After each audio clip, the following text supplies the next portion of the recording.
有这么一名勇者，明明实力超强，却永远只杀弱小的哥布林。哥布林异世界最低级的魔物，烧杀抢掠无恶不作，甚至还会强抢女孩做泄欲工具。大家好啊，还是我张大刚。今天给大家带来的是异世界冒险番《哥布林杀手》。15岁女神官刚从神殿毕业，就决定成为一名冒险者。冒险者一共分10个等级，最高白金，其次是黄金和白银。她作为新人，自然是最低等的白瓷。刚刚注册完毕，她就收到了一个新人小队的组队申请。他们接到了讨伐哥布林的紧急任务，队伍还缺一个神职。虽然几人都是白瓷级的冒险者，但是对战最低级的哥布林自认绰绰有余，一看就是一群没实战经验的铁头娃。在女招待担忧的目光中，女神官加入了这支新人小队。几人来到森林深处的漆黑洞窟，剑士吹嘘着自己在村子时赶跑哥布林的经历。这种魔物的智商和能力跟小孩一样，根本不需要防备。结果刚说完，他的大剑就撞在了石壁上。马尾战士安慰神官，就算剑士不靠谱，他们还有天才魔法师。走进去没多久，一个造型诡异的装饰吸引了他们的注意。剑士和马尾战士跑上去查看，突然神官听到身后传来了诡异的声音，回头一看，他们身后不知道什么时候冒出了好几只哥布林。面对可怕的哥布林，法师吓得花容失色，他咏唱咒语，放出火箭干掉一只。可惜这技能前摇实在太长，冷却时间都没过就被人放倒了。哥布林蒯折法杖，抽出小刀就是一顿捅。剑士冲上前，毫无章法的挥刀斩击。神官赶紧给法师回血。剑士接连砍杀了几只哥布林后，越战越勇。然而就在此时，他的长剑撞上了低矮的石壁，武器脱手的瞬间，剑士被哥布林摁倒在地，残忍杀害。神官的治愈术没起作用，战士冲上前掩护两人撤退，却没想到遇上了体型巨大的哥布林怪物。怪物抡起战士，狠狠摔在石壁上。剩下的哥布林蜂拥而上，撕碎了女战士的衣服，对她进行了惨无人道的虐待。吓破了胆的神官带着法师逃离，然而没走多远，神官就被一支箭正中肩膀。2只哥布林追了上来，开始撕扯重伤的法师。眼看着队友全灭在自己眼前，神官吓得动弹不得。而就在此时，洞窟的深处传来了火光和脚步声，一身盔甲的剑士不费吹灰之力解决掉了2只哥布林。面对神官的询问，战士称自己为哥布林杀手。杀手帮神官拔掉了肩头的剑，拿出回血药给他。而一旁只剩一口气的法师是彻底没救了。哥布林的刀上有剧毒，在法师的恳求下，杀手一刀结束了他的痛苦。杀手要继续杀哥布林，神官虽然害怕，但还是跟了上去。杀手将哥布林的血涂在神官身上，帮他掩盖气味。2人回到小队遇袭的地方，死去剑士的剑太长了，不适合在洞穴里挥舞。洞窟里太黑，导致他们没有发现身后的另一个洞穴，而惨遭暗算。哥布林虽然智商不高，但不蠢，他们有上级的咒术师萨满指挥。2人悄悄潜入洞穴深处，杀手指挥神官咏唱圣光，耀眼的圣光照亮了洞穴深处。杀手冲上去一枪解决萨满后扭头就跑，追上来的哥布林怪物正中陷阱，被杀手砍杀。杀手在尸体上浇上火油，和火把一起扔回洞窟。解决了剩下的哥布林之后，神官救出了被折磨到崩溃的女战士。杀手补刀砍死了假死的萨满，并找到了几只刚出生的哥布林幼崽。即便是毫无杀伤力的幼崽，杀手也毫不犹豫地痛下杀手。这些怪物长得很快，而且记仇，只能赶尽杀绝。杀手抡起棒槌，大锤巴似的砸了下去，鲜血滴落在掩面哭泣的神官的法杖上。一共22只哥布林讨伐成功，沦为泄欲工具的女孩们获救了，却留下了终身阴影。经历过那场惨剧的神官没有退缩，而是选择了和杀手组队一起猎杀哥布林。放牛的少女回想起往事，小时候她和小猪马说自己要去城里叔叔家的农场帮忙，想给猪马买礼物，但不知道为什么小猪马却生气了。2人吵了一架，放牛少女坐上叔叔的马车离开了。少女想等回来再和小猪马和好，但是那句对不起她到现在都没能说出口。多年之后，放牛少女一觉醒来，杀手先生正在检查牧场周围是否有哥布林的踪迹。哥布林在晚上行动，对要袭击的村庄会提前踩点。杀手从5年前开始寄宿在他家的农场，这是每天早上的必修。早饭过后，将房租给了少女的叔叔。杀手前往工会接任务，少女去城里送货，便和他同行。最近哥布林的数量变多了，讨伐任务也越来越多，但报酬却低得要命。但女招待知道，无论多低的报酬，总有一个人会愿意过去的。杀手来到工会，这里已经聚集了很多等待任务的冒险者，大家都在争相选择等级高的讨伐任务。杀手却只在一旁等着，因为讨伐哥布林的任务除了新人没人会接。杀手在其他冒险者看来是个奇葩，明明是第3的白银级，却只杀哥布林。女神官走了过来，和杀手就上次杀哥布林的方式争论了起来。神官经过上次事件后，仔细研究了哥布林的行动方式，他们的作息和人类昼夜颠倒，巢穴内部很危险，所以最好的方式就是点火把他们熏出来。等到人都离开后，杀手才开始接任务。有一群哥布林占据了一座古堡，为非作歹，不仅抢走了委托人的妹妹，就连路过的冒险者进去都再没出来。杀手和放牛少女告别，少女回到家之后却想起了往事。她和叔叔来到城里后，村庄就被哥布林袭击了，他们大肆破坏，杀人掠夺。被姐姐藏起的小猪马目睹了姐姐被蹂躏致死的全过程，于是他拿起武器器遍寻哥布林踪迹。后来，小猪马成为了哥布林杀手，他对哥布林穷追不舍，见到就杀。少女担心杀手整夜睡不着，但叔叔却让他离杀手远一点。虽然他们之前是青梅竹马，但自从他的姐姐死后，杀手就已经迷失，变成了怪物。这边杀手和神官找到了哥布林的巢穴，他点燃火箭朝古堡射出一箭又一箭，古堡燃起熊熊大火，里面的哥布林仓皇逃窜。神官吟唱咒语，本来是防御用的圣臂封住了古堡唯一的出路，于是剩下的哥布林只能被活活烧死。天上下起了大雨，浇灭了这场火。杀手先生完好无损归来，吟游诗人在桥下唱着关于哥布林杀手的事迹。有人向他询问哥布林杀手的事迹，那人摘下兜帽，赫然是一位美丽的精灵少女。朝吟游诗人问清楚了哥布林杀手的下落之后，精灵和他的矮人以及蜥蜴队友来到了冒险者工会。这3个外族组队的情况可不常见，而且3个还都是白银级的冒险者，工会里难免议论纷纷。正巧此时杀手和神官回来交接任务，于是4人上楼商谈。神官被留在楼下休息，2个新人趁机向神官提出了组队申请，被拒绝之后又嚼起了舌根，说杀手已经是白银级，却只接最低级的冒险任务，肯定是把新人当诱饵用的。不过还没说几句，2人就被一位波涛汹涌的魔法师姐姐推走了。魔法师和杀手是熟识，会经常帮他处理卷轴，抱怨杀手情商低的像个木头。神官倒是不觉得杀手难以相处或者性格古怪，他只是自己害怕拖对方的后腿。杀手一心消灭哥布林，连着几年几乎无休。虽然工作对世界有益，但世间不只有哥布林，王都又出现了很多恶魔。当然，魔法师说了这么多，只是想告诉神官，和谁组队都能帮到他人，选择权在他自己手中。楼上的商谈刚开始，魔神王的复活导致大批恶魔聚集王都，他试图率领大军毁灭世界，随几人想寻求杀手的帮助。杀手一口回绝，他对哥布林以外的魔物没有兴趣，就算世界危机都不能成为他放过哥布林的理由，因为在魔神毁灭世界之前，哥布林会先毁灭村庄。这种毫不在乎的态度，气得精灵拍桌子瞪眼，你这脾气怎么比中途某密林小霸王还暴躁？蜥蜴和尚赶紧劝架，他们正是来找杀手消灭哥布林的。现在恶魔大军正准备进军，人族、精灵、矮人、蜥蜴4族首领正在开会商讨对策。但最近精灵族的地盘上哥布林非常猖獗，人族的军队是不会因为哥布林出动的，所以希望冒险者能帮忙解决。但他们只发现了巢穴所在，规模数量多少，有没有萨满和巨型种，通通不知。杀手也不介意，收起地图，表示自己即刻动身。于是小队出发，前往精灵族的地盘。夜晚露宿的时候，大家分享着各自的美味，谈论起各自成为冒险者的理由。杀手就算是吃饭都不摘头盔，好家伙，你喝汤真的不会漏吗？精灵喝醉了就去骚扰杀手，偷偷动他包里的卷轴，卷轴里是用失传的古代秘术封印的魔法，一旦解开绑绳，就算是小孩也能用，而且还是一次性消耗品。对于哥布林诞生的说法，几人听到的版本也各不相同。杀手的姐姐告诉他，哥布林是从月亮上来的，这个世界有2轮月亮，一红一绿，相传哥布林就会像流星一样从绿色岩石构成的地方过来，月亮上什么都没有，只有光秃秃的岩石，他们渴望岩石外的世界，所以嫉妒之心会让人变成哥布林。休息了一晚之后，小队在清晨找到了哥布林的巢穴，精灵射出了拐弯箭，一穿3射死了门口的守卫，精灵族哥布林歼灭战正式开始。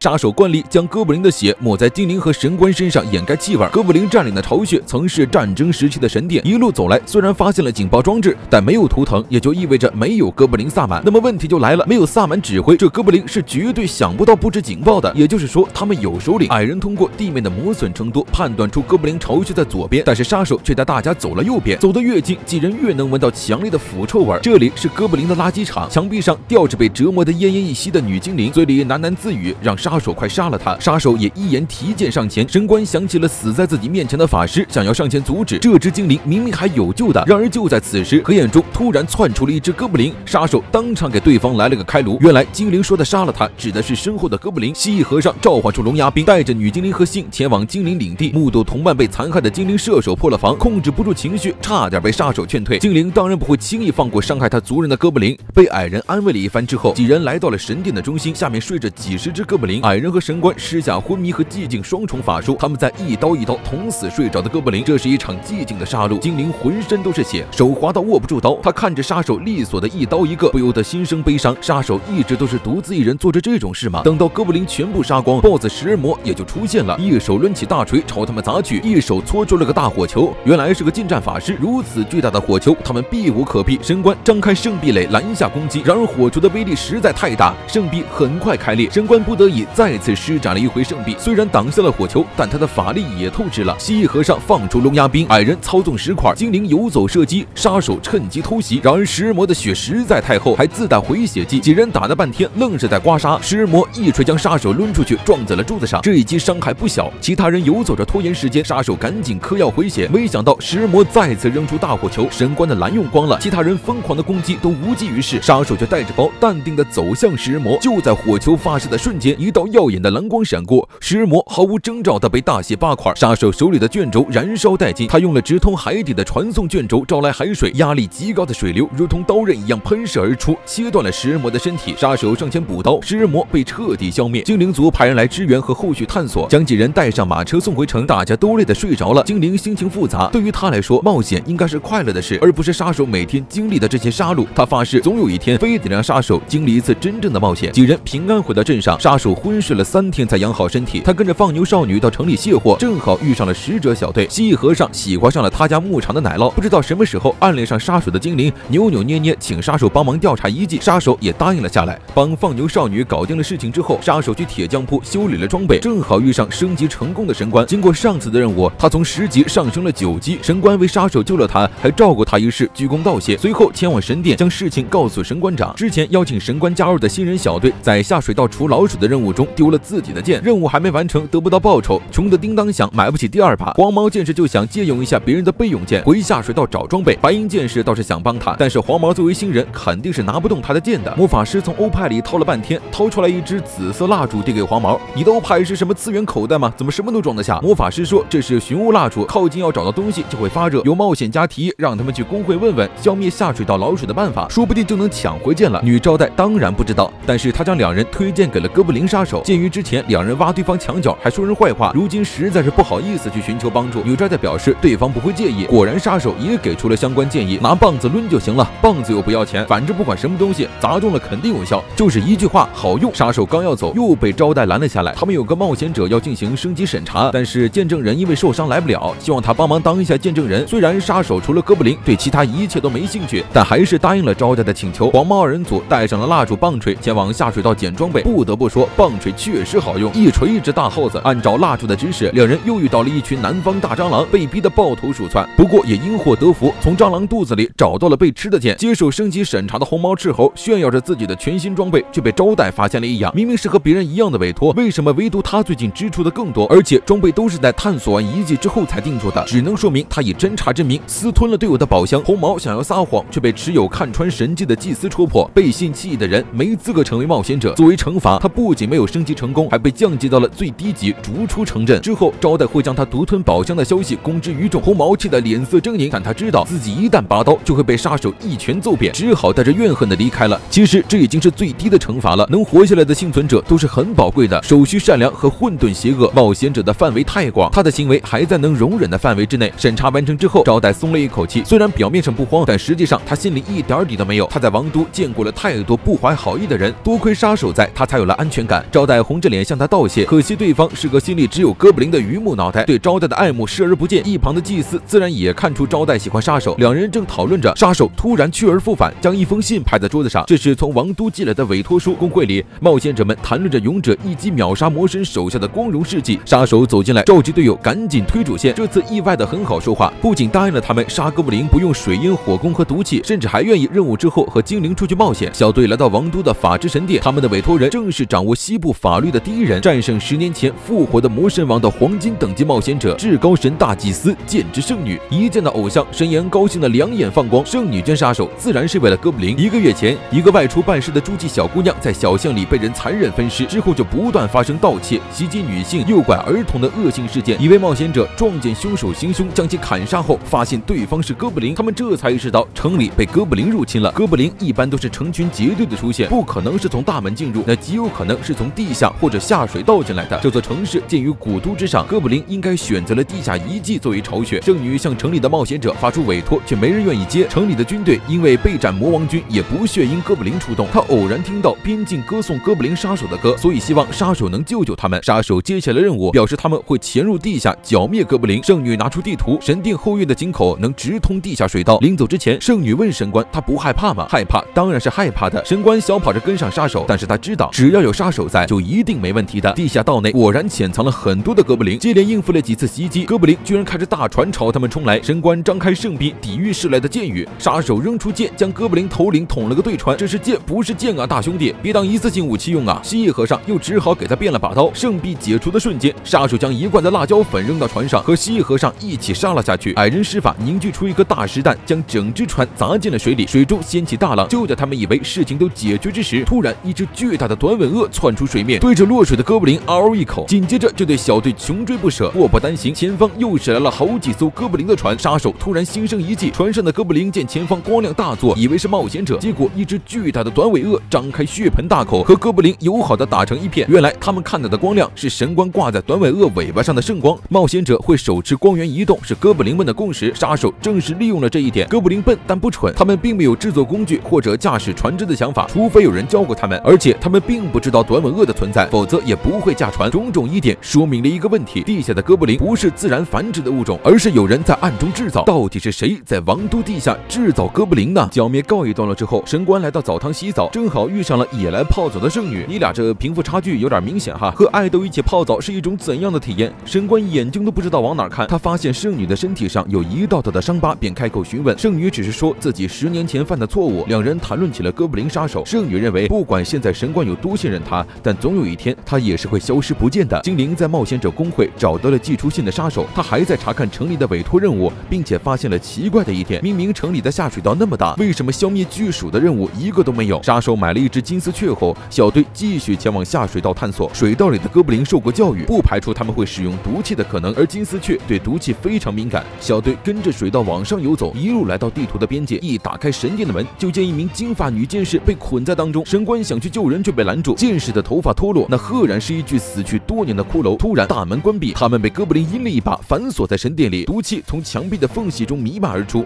这群哥布林果然决定用毒攻，房间没有别的出口，再待下去他们绝对会被毒死。杀手拿出木炭，让他们将口鼻捂住，用水泥堵住墙上的洞，再用房间内的石棺堵住大门。门外的声音越来越大，他们被哥布林包围了。室内的缝隙被堵住之后，毒气倒流，反而毒死了几个哥布林。几人退后，竖起圣臂召唤龙牙兵。很快大门被冲破，一大群哥布林张牙舞爪地冲了上来，数量庞大都是其次，最要命的是他的领头居然是哥布林英雄。杀手和蜥蜴靠着圣臂将靠近的哥布林全部斩杀。杀手冲向哥布林英雄，却被对方一锤子抡飞撞墙，又狠狠摔在地上。看着倒在地上吐血不止的杀手，神官吓得不轻。他又想起了圣女的话，总有一天杀手是会消失不见的。心神俱震之下，圣臂都无法维持，哥布林一拥而上，导致几人陷入绝境。精灵被扯光了衣服，矮人和蜥蜴被包围，心理防线彻底被崩溃的神官倒在地上动弹不得，被哥布林英雄一把抓住撕咬。神官凄厉的惨叫唤回了杀手的意识，一波回忆杀后蓄能完毕，杀手眼冒红光站了起来，抓起地上掉落的头发，趁其不备跳上去死死勒住了哥布林英雄的脖子。头发的韧性强到离谱，哥布林英雄被勒得双眼暴突，呼吸困难，抄起棒槌到处乱窜，却根本够不到身后的杀手，反而锤死了不少自己人。矮人和精灵趁机挣脱，掩护蜥蜴去救治神官。杀手死死拽着手里的头发，就算是死，他也要死得像棺材上的钉子。哥布林英雄被杀手锤爆一只眼球，才勉强挣脱，狼狈不堪地逃走了。剩下的哥布林被杀手的杀气震慑，也吓得落荒而逃。神殿一片狼藉，满地都是哥布林的尸体。精灵和矮人扶住了重伤的杀手，神官在蜥蜴的治疗下保住了一条命。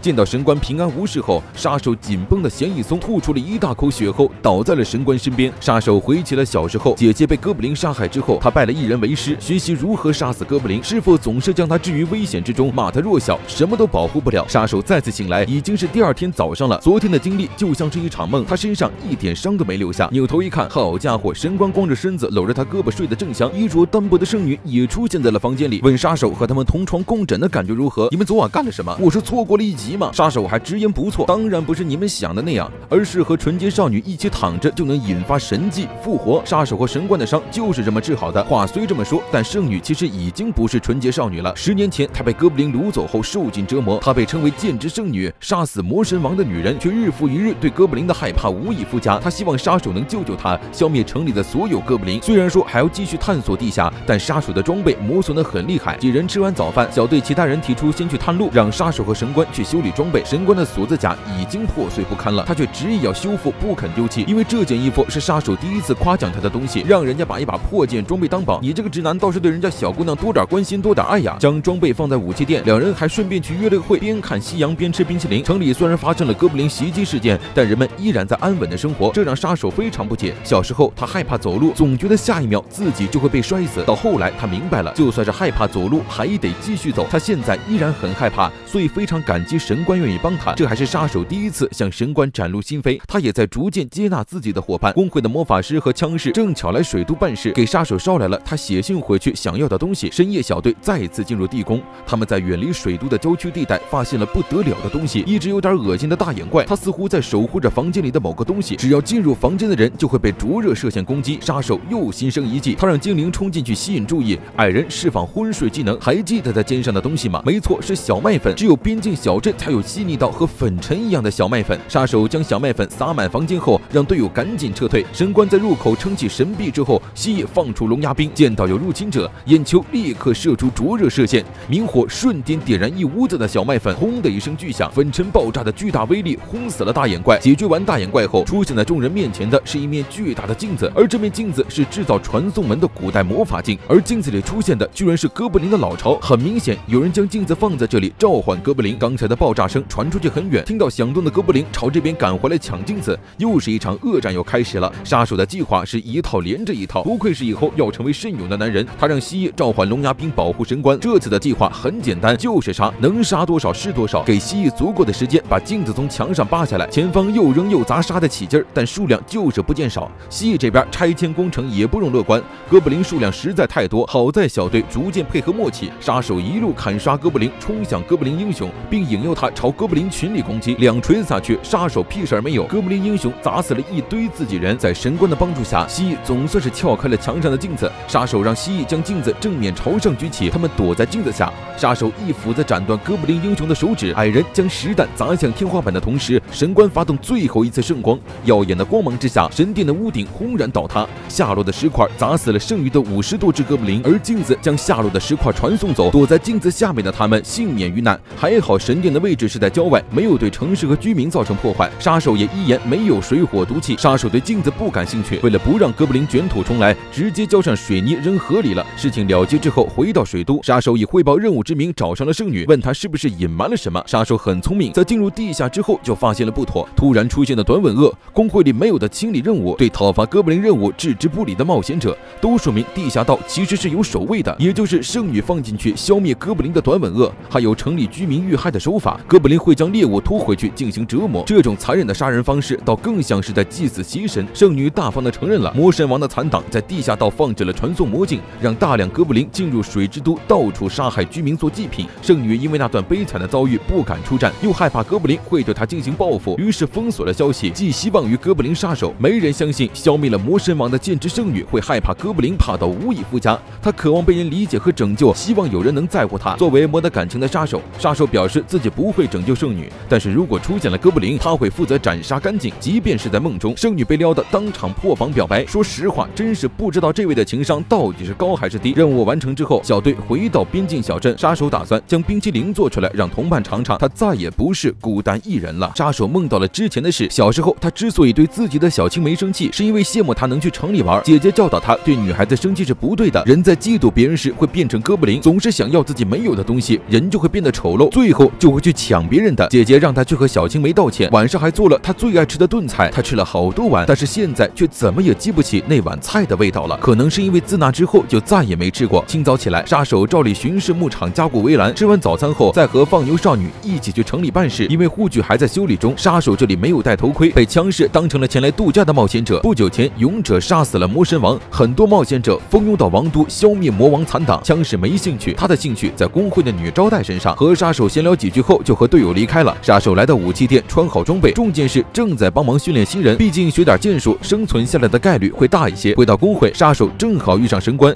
女招待也来询问杀手的情况，得知对方差点把自己搞死，吓得不轻。一想起杀手的伤，神官就想起自己和杀手赤裸相对的场面，顿时羞得满脸通红。女招待将从水都寄来的一封信递给杀手，正巧小队其他成员也来了，于是大家商量好一起去吃饭。同行的放牛少女和女招待也参与其中。女招待透露独家消息，最近要建一个专门训练的训练场，雇隐退的冒险者当教练指导新人，毕竟不当冒险者之后还有漫长的人生路要走。招待让杀手好好保护自己，不然就不给他任务了。放牛少女和神官齐齐点头。回到家后，杀手阅读了了圣女的来信，大致意思就是杀手消灭哥布林之后，他就再也没做过噩梦，再加上一些感谢和祝福的话。神官、放牛少女、女招待、精灵、圣女10集都没露个脸，你个情商死低的直男到底是怎么撩到这么多妹子的？晚上，冒险者公会里热闹非凡，精灵和矮人拼酒，一群冒险者跟着起哄下赌，杀手枕着小青梅的西枕赏月，王都里举行着盛大的祭典。无论是谁，总有会受伤到达极限的一天，哥布林杀手也会有杀不动的一天。他们都明白，现在的日子无法长久持续下去，到时候他们该如何面对呢？未来怎样，没人知道，但杀手知道这座牧场即将会被毁灭。清晨的照例巡视让他发现了牧场不远处哥布林凌乱的脚印，他立即折返，通知正在做早饭的放牛少女赶紧逃。光是探子留下的脚印就有10几个，按照规模来看，这群哥布林非常多，极有可能是哥布林王在领导。袭击的时间不是今天就是明天，已经来不及找领主或国家求援了。数百只哥布林将倾巢而出袭击这里，应该是想将这里拿下，作为攻击城镇的据点。要是在洞穴里，不管多少只他都能打赢，但是在平原地带上，他没法阻止数百只哥布林的围攻。即使是知道哥布林攻过来自己会经历什么，但放牛少女却并不打算逃走，因为他知道杀手会留下来死战到底，他不想再让杀手无家可归了。而且就算是逃走，家里的一切都没了，他们今后又该怎么办？杀手明白了少女的心意，他一定会尽全力保护好她。杀手来到工会，找到冒险者，将上百只哥布林袭击牧场的事告诉大家。王是哥布林中最高等级，非常难对付，他希望大家能够帮他。冒险者们自然没人答应，哥布林而已，他们都不屑于去杀。而且这里是冒险者工会，他们是冒险者，有要求就发委托出报酬，他们才不会免费为别人卖命。杀手当然是没有金钱支付的，但是他愿意拿出自己的所有，包括性命。枪是没辙了，谁要他的命？他接受了杀手的委托，报酬只是一杯酒而已。小队成员也站了出来，表示愿意去。正巧工会也发出委托，杀一只哥布林出1枚金币的报酬。于是所有冒险者都沸腾了起来。夜晚来临，众多哥布林在哥布林王的指挥下袭击牧场，他们将被捕获的少女捆在木板上，当成盾牌进军。好在冒险者这边早有对策，法师施下昏睡魔法，趁机将少女救出。射手解决了射程之内的敌方法师，随后埋伏在草丛的战士蜂拥而上，将哥布林尽数砍杀。一队齐狼的哥布林骑兵试图绕后偷袭，早有防备的众人抄起削尖的木桩捅死狼群，后排队员配合默契砍杀哥布林。到目前为止，哥布林的所有行动都在杀手的预料之中。得知战线全部溃败，哥布林王怒不可遏，放出了一大群哥布林以及2只哥布林英雄后落荒而逃。经验丰富的冒险者拦下了所有的哥布林。哥布林王清楚这支部队已经完了，他得赶紧逃回巢穴繁衍后代，日后再卷土重来。然而杀手却不会让他如愿，前方的大军才是他设下的诱饵。趁着哥布林王指挥前线的时候，他已经把对方的老巢灭得干干净净了。被偷下的哥布林王怒不可遏，当场和杀手展开博弈，反被杀手一剑正中脑门。前线的哥布林被剿灭的差不多，2只哥布林英雄也分别被剑士小队和枪士斩杀。而杀手这边情况却是不容乐观，他几乎是被哥布林王压着打，短剑捅进了哥布林王的腹部，杀手也被砍伤手臂，砸飞在地。哥布林王狂笑着，不断踩着杀手的脑袋。而就当他打算一刀砍死杀手的时候，刀却撞在了透明的圣币之上。神官从林子里走出，释放第2张圣币，2张圣币将他前后夹击，断刃被深深插入伤口。